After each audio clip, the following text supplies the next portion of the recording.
Semana 6, dia 4. Suprimento matinal. MT 8/9. Pois também eu sou homem sujeito à autoridade, e tenho soldados às minhas ordens. E digo a este: vai, e ele vai, e a outro: vem, e ele vem, e ao meu servo: fez isto, e ele o faz. MT 4:24 da tarde. Então disse Jesus a seus discípulos: se alguém quer vir após mim, a si mesmo se negue, tome a sua cruz e siga-me. A fim de ser uma autoridade delegada de Deus, uma pessoa deve satisfazer 3 requisitos fundamentais, além de conhecer a autoridade de Deus e submeter-se à sua autoridade.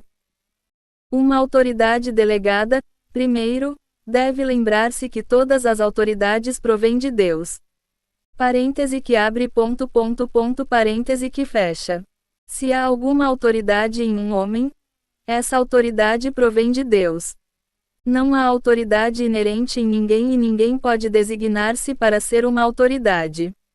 Nossas opiniões pessoais não podem tornar-se a lei dos outros e nossas próprias ideias, pontos de vista e propostas não merecem a estima dos outros.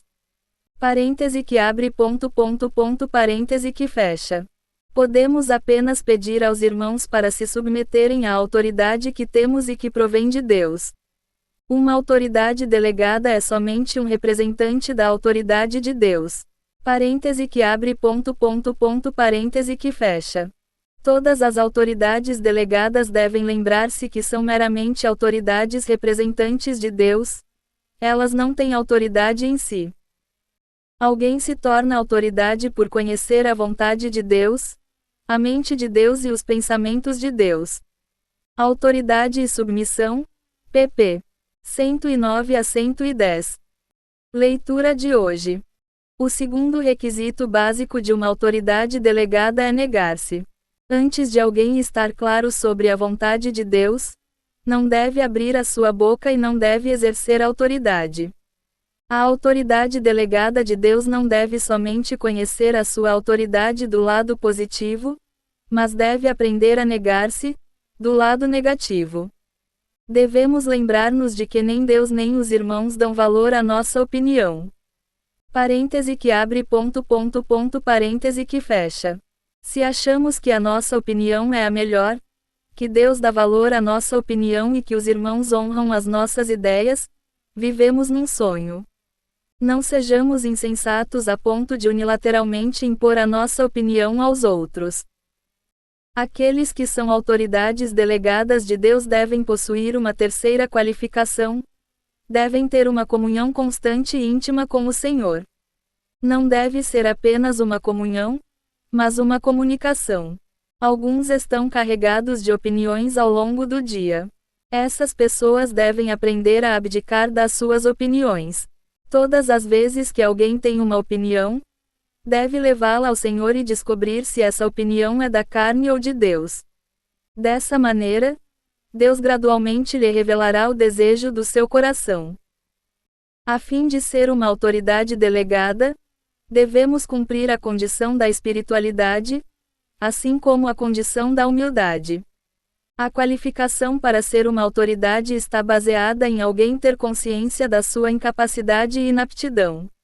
Uma coisa é certa: nenhuma das pessoas que Deus usou no Antigo e no Novo Testamento era orgulhosa. Posso dizer-lhes francamente que, assim que alguém se torna orgulhoso, Deus o coloca de lado. Sou obreiro há mais de 20 anos e jamais vi um homem orgulhoso ser usado pelo Senhor. Mesmo que um homem seja só um pouco orgulhoso em privado, suas palavras, mais cedo ou mais tarde, o exporão, porque as palavras de alguém sempre revelam o estado oculto do seu coração. Mesmo uma pessoa humilde será grandemente surpreendida no tribunal de Cristo. A surpresa que espera os orgulhosos, contudo, certamente é muito maior do que a que espera os humildes. Devemos estar conscientes da nossa inutilidade o tempo todo, porque Deus pode usar somente os escravos inúteis. Não dizemos isto para sermos educados. Nós honestamente devemos perceber que somos escravos inúteis. Podemos ter cuidado de ovelhas ou arado o campo, mas, quando voltamos do campo, ainda devemos reconhecer que somos escravos inúteis. Devemos sempre estar na posição de um escravo, LC 5:10 da tarde. Deus jamais confia a sua autoridade aos presunçosos e seguros de si. Temos de rejeitar o orgulho e aprender a humildade e a mansidão. Autoridade e submissão, pp. 112, 115 a 116, 186. Leitura adicional: Autoridade e submissão, capitão. 12. Luz e inspiração.